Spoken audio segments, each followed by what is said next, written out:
Shields up, Ironbreakers. Rurikhan here coming at you with another video, and today we're going to be talking about NieR Replicant version 1.22474487139. Glory to mankind! Now, looking at my recent video uploads, I realize we've pretty much just been Monster Hunter Rise Radio 24/7.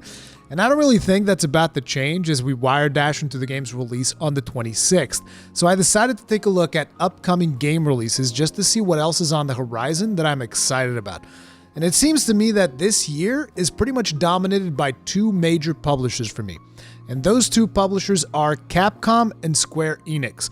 Now, these past few weeks, already most of my gaming time was spent playing Final Fantasy XIV and Bravely Default 2.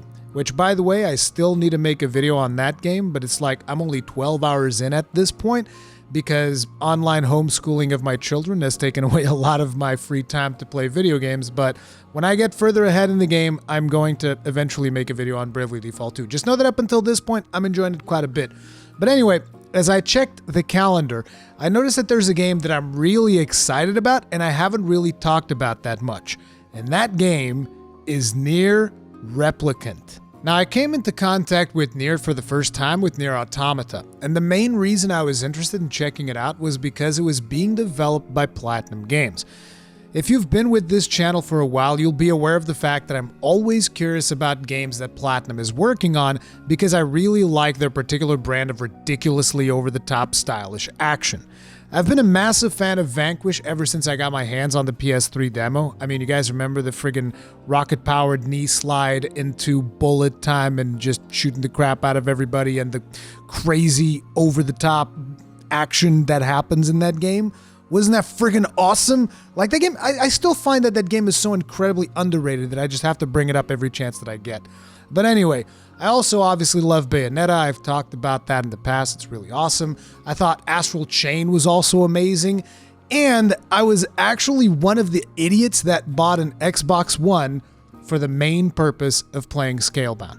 But hey, in my defense, I actually saw the game running in front of me at Gamescom. And I still can't believe that game was canceled. It was literally running in front of me. Like, what the hell? Anyway, while Platinum Games' signature action combat is what got me through the door in NieR Automata, the story is ultimately what got me invested in that game. Yoko Taro's style of mindfuck storytelling really struck a chord with me in a big way. You see, because here's the thing.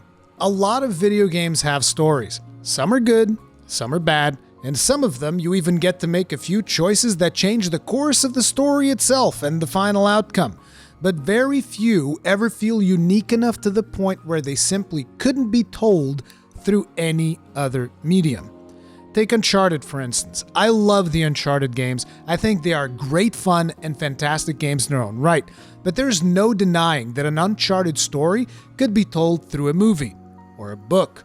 NieR Automata's story, on the other hand, cannot. I firmly believe that in order to truly experience the story that is being told in this game, you have to play it. You have to get trolled by Yoko Taro and play through the fourth wall breaking moments, the crazy endings, the genre bending combat, and other craziness to truly experience the story of this game. It is a story that was crafted specifically for this medium as opposed to simply being adapted for it. And that makes more difference than most people can imagine. But anyway, for those of you who have never played a NieR game, you are now aware that I found its story to be quite an exceptional ride, but beyond having Yoko Taro put your brain in a blender, what else can you expect from NieR Replicant? Well, looking at the currently available gameplay footage and taking into consideration the wording on their official website, here's a quote. "Discover the one-of-a-kind prequel of the critically acclaimed masterpiece NieR Automata. Now with a modern upgrade experience, masterfully revived visuals, a fascinating storyline, and more." I'd say you can expect a very similar experience to NieR Automata in terms of gameplay, structure, and combat. That is to say, it is going to be an action JRPG with hack-and-slash skill-based combat. Now, Automata actually has some really interesting genre shifts when it comes to its combat and gameplay, swapping between third-person action hack and slash, bullet hell, arcade afterburner sections, and I'm not sure if everyone's going to be old enough to understand that reference, but just Google it if you didn't, and even some side-scrolling platforming. However, since I haven't actually played the original NieR, I don't know if the combat will be quite as dynamic, but I wouldn't really count on it. We do see some bullet hell sections in some of the officially released gameplay, and apparently Platinum Game was still involved in some capacity to ensure that the action sequences are top-notch. But ultimately, I just think it's funny that the marketing team in charge of this game is referencing Automata, obviously due to its success, and yet Yoko Taro basically wants you to look at it as a completely different game. Now, in a Q&A for the PlayStation blog, here's what he had to say. A comment regarding this title to Automata fans who have never played Replicant. During the production of Automata, I was thinking, I have to get both new audiences and Replicant fans to enjoy this title, and I racked my brains for interesting twists in the designs, but Replicant never really had Automata players in mind when it was designed. Because of that, it might feel like there are less twists in the gameplay and story compared to Automata. So, if you could just please think of this as a brand new title that is totally unrelated. In any case, just forget everything about the past. End quote. So basically, don't think too much about the implications of each game and just enjoy it for what it is, which is a remake of an older game that tells a different story in the universe of NieR. This story takes place long before the events of NieR Automata. Also, this older game is a spin-off of an even older game called Drakengard, which has something to do with dragons, I believe. Now, up until this point, I hadn't really done a lot of research into Replicant simply because I already knew this is a game I want to play. I mean, one of the Ironbreakers, Gru Wanderer, actually got me a copy of the PS3 version of NieR because I couldn't find it anywhere where I live. So I actually knew I was going to play it at some point. This version of the game just means I might actually get to stream it too.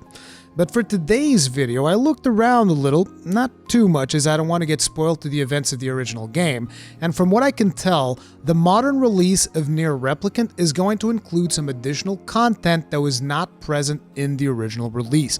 There's going to be some new scenarios, whatever that's supposed to mean, maybe some new characters. The voice actors of 2B and 9S are apparently a part of the project, which raises a few questions that I'm sure will have some very interesting answers in the actual game. Originally, NieR Replicant was supposed to be released in the 10-year anniversary window of the franchise, but obviously that didn't happen. However, Yoko Taro seems confident that the additional time they took made for a much better product. So personally, I can't wait to see it. One thing they haven't talked about though is their plans for PlayStation 5 or Xbox Series X, because currently they're only listing PlayStation 4, Xbox One, and PC. I'm hoping the game can take advantage of new console hardware, but to be honest, I'm going to be playing it regardless. NieR Replicant is going to be releasing on the 23rd of April, and if, like me, you're someone that really enjoyed NieR Automata, you should definitely keep this one on your radar. Now, how about you guys? Have you been keeping up with NieR Replicant? Let me know in the comment section down below. If you guys enjoyed this video, make sure to hit it up with a like because it helps out a lot. If you did not enjoy this video, hit it up with a dislike because feedback is important. If you guys usually enjoy my content, subscribe, hit the bell notification icon, all of that stuff. And I'll see you guys in the next one. Stay strong, stay safe, peace out.